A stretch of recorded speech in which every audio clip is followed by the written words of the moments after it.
যে সমাজের প্রত্যেকটা পর্দার ওয়াজের নিচে কমেন্টস পুরুষদের, কিয়ামতের আলামত, মহিলা ধ্বংস, মহিলা ফিতনা, এগুলো আছে হাদিসে, ঠিক আছে, কিন্তু কোরআনুল কারীম যদি তুমি অধ্যয়ন করো, ওখানে প্রথমে পর্দার কথা আছে পুরুষের, সেকেন্ড আয়াতে মানে এর পরের আয়াতে আছে মহিলার, সেম পর্দা। মানে ওর কথা হচ্ছে মহিলা হাঁটছে, সমাজ নষ্ট হয়েছে কেমনে? পোলাপান ফেলফেল করে তাকায়া ছিল, পোলাপান যে ফেলফেল করে তাকায়া ছিল, ওতে পোলাপানের সমাজ নষ্ট হয় নাই। তো এই সমাজের ক্র্যাক মাইন্ডেড পুরুষের কি করব আমি? কি করব এই অর্ধগলিত পচা বিবেকহীন পুরুষের এই সমাজের বসতিতে? এই সমাজ কিভাবে উন্নত হবে যে সমাজের পুরুষকে আল্লাহ বলেছে তুমি তোমার চক্ষুকে অবনত করো, সে এমনি তাকায়। আল্লাহ বলছেন নিচে করো, সে তাকায়। এটা দোষ না। মহিলা আল্লাহকে বলছে ঢেকে চলো, মহিলা খুলে চলছে, কেন? মহিলার দোষ। দুইজনের তো দোষ হওয়া উচিত এখানে, ঠিক না? কিন্তু এখানে দোষ একজনের। এখানে দোষ কয়জনের? একজনের দোষ। আচ্ছা, মহিলাকে যেই মানে সহবাসের যেই কি বলে এটাকে, মহিলা কে বানাইছে? কে বানাইছে? পুরুষকে পুরুষ কে বানাইছে? তাহলে আমাদের একটা যৌনাঙ্গ আছে, উভয়ের যৌনাঙ্গ বা যোনি আছে না? তো মহিলা পুরুষ একসাথে শুয়েছে বিবাহ ছাড়া, এখন পেডিটা আর কেউ বিয়ে করতে পারবে না, বেটা ঠিক বিয়ে করতে পারবে। কে রে? দুজন তো সেম কাজ করেছে। বুঝি একজন অপবিত্র হয়ে গেছে, একজন পবিত্র রয়ে গেছে, এটা হয় নাকি? এখানে অপবিত্র কয়জন? দুইজন।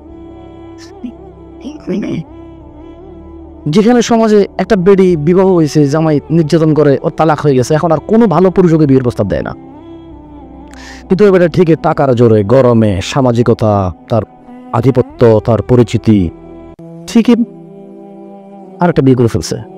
মহিলাটা আগে বিয়ে হয়েছিল, কই অমুক যায়, তো গরম থাকে নাই না, তালাক হয়ে গেছে, দিয়ে দিছে। আচ্ছা, নিশ্চয়ই বেডি সমস্যা আছে। মানে হাতে বেড়া কি এমনি, হাতে এমনি বিয়ে করছে, তার শখে তালাক দিয়ে দিচ্ছে। কোনো বেড়া চায় তার বেডি তালাক দিয়ে দিতে, সব দোষকার মহিলা। যেখানে বিধবা মহিলাকে কেউ বিয়ে করতে চায় না, যেখানে ডিভোর্সি মহিলাকে কেউ বিয়ে করতে চায় না, আবার আরেক সিস্টেম চালু হয়েছে, এখনো পোলা এক বিয়ে করে নাই, ডিভোর্সি মহিলার পিছনে পাগল। কেন? সুন্নত আল্লাহ নবী সাল্লাল্লাহু আলাইহি ওয়াসাল্লাম বলছে। তুই চিনোস কেমনে রে? তোর চিনার পদ্ধতি কি? হ্যাঁ, উনি খুবই ভালো, বুঝছেন ভাইয়া? ও আচ্ছা আচ্ছা, কেমনে বুঝলাম ভালো? মানে আমি তো আসলে অবজার্ভ করেছি, বুঝছেন, কথাবার্তা বলেছি, চাল চলন খুবই ধর্মভীরু, সবসময় নামাজের কথা, আল্লাহর কথা বলে, সবসময় এগুলো বলে, রাইট?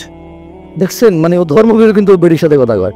আরে তোমার যদি বিধবা মহিলা ইচ্ছা করে বিয়ে করতে, ঘটককে বলো, কারা বিয়ের মিডিয়া আছে ওদেরকে বলো, তোমার বাপকে বলো যে আব্বা আমি বিয়ে করবো, তবে আমি একজন ডিভোর্সি মেয়ে বিয়ে করব।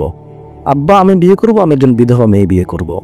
যদি কোনো বোন বিয়ে বসতে চায়, সে বলবে যে আব্বা আমি বিয়ে বসবো, তবে আমি কুমার ছেলের কাছে বসবো না, এমন একজন পুরুষ যার বউ আছে এবং তাদের খুব ভালো সুখের সংসার, যে পুরুষ তার বউয়ের প্রতি নির্যাতন করে না, আপনি এরকম একজন দেখেন। মানে যদি তোমার এত শখই জাগে বিবাহিত বেটার সাথে বিয়ে বসতে, তোমার যদি এত শখই জাগে ডিভোর্সি আর বিধবা মহিলার সাথে বিয়ে বসতে, তখন তুমি ওই পদ্ধতি অবলম্বন করতে পারো। নিজে নিজে কানেক্টেড হয়ে যত দরকার নেই, ওখানে তো জানা সৃষ্টি হবে। কি সৃষ্টি হবে? আল্লাহ আমাদেরকে বুঝে তৌফিক দান করুন। আমি একটু অবশ্য সময় নিয়ে নিয়েছি।